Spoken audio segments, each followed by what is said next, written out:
Online begging ఈ మధ్య చాలా ఎక్కువైపోయింది. సో దాని గురించి ఈ వీడియోలో మాట్లాడుకుందాం. ప్రసాద్ టెక్ వర్సెస్ సాయి కృష్ణ ఇద్దరు గంటల వీడియోస్ చేశారు. సో వాళ్ళిద్దరి మధ్యలో ఏం జరిగింది అనేది షార్ట్ లో చెప్తా ఏనండి. సాయి కృష్ణ తిను సబ్స్క్రైబర్స్ కి కంటెంట్ క్రియేటర్ కాదు, యూట్యూబర్స్ కే కంటెంట్ క్రియేటర్ మావ. అంటే యూట్యూబ్ లో ఏమన్నా కొత్త ఏమన్నా వచ్చినా వేరే విధంగా ఎలా గ్రో అవ్వాలి అనేది చెప్తాడు మనోడు. ఇంకా ప్రసాద్ టెక్ తెలిసిందే కదా, ఏ ఫోన్ అన్బాక్స్ చేయాలన్నా మనోడి దగ్గరికి వెళ్తుంది first. So Sai Krishna normally ఒక స్టూడియో కట్టాడు అనమాట for his YouTube and office. ఈ స్టూడియోని అప్పు చేసి కట్టాడు. అప్పు చేయాల్సిన అవసరం ఏముంది అంటే మనోడే చెప్పాడు, వేరే యూట్యూబర్స్ వస్తారు కదా వాళ్ళకు కూడా కొంచెం గ్రాండ్ గా చూపియాలి కాబట్టి అప్పు చేసి కట్టాను అన్నాడు మనోడు. ఇక్కడ ఒకటి మచ్చ, నువ్వు సంపాదించి నువ్వు రిచ్ లైఫ్ లీడ్ చేస్తున్నావు అంటే అది నీకు బలం అవుతుంది. అలా కాకుండా నేను అప్పు చేసి రిచ్ లైఫ్ లీడ్ చేస్తాను అంటే అది నీ పొగరవుతుంది. సో అప్పుల వాళ్ళు ఇంటి మీదకి వచ్చారు. ఇలా లాస్ట్ లో చనిపోదాం అనుకున్న స్టేజ్ లో ప్రసాద్ టెక్ దగ్గరికి వెళ్ళి ఇలా నాకు మనీ కావాలి అనేసి మొత్తం ఫ్యామిలీతో వెళ్ళి అడగడం జరిగింది. సో ప్రసాద్ అన్న,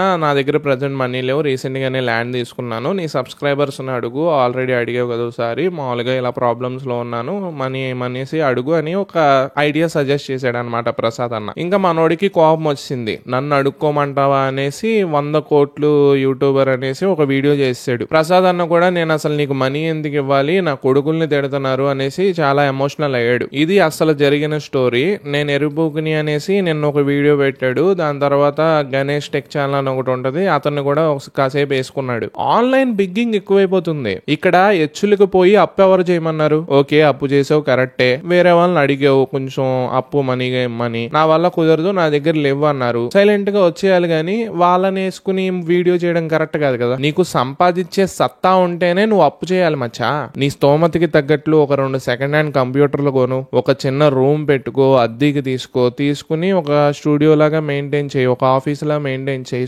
స్లోగా గ్రో అవ్వు, దాన్ని రెనోవేట్ చేసుకో, మనీ వచ్చాక కొత్త స్టూడియో పెట్టుకో. అంతేగాని అప్పు చేయాల్సిన అవసరం ఏంటి ఇక్కడ? ఇది మా వీళ్ళ మధ్య ఉన్న పంచాయతీ. So that's it guys. ఇంకెవరైనా సబ్స్క్రైబ్ చేసుకోవద్దు, మేక్ షూర్ టు సబ్స్క్రైబ్. ఉంటా, బై.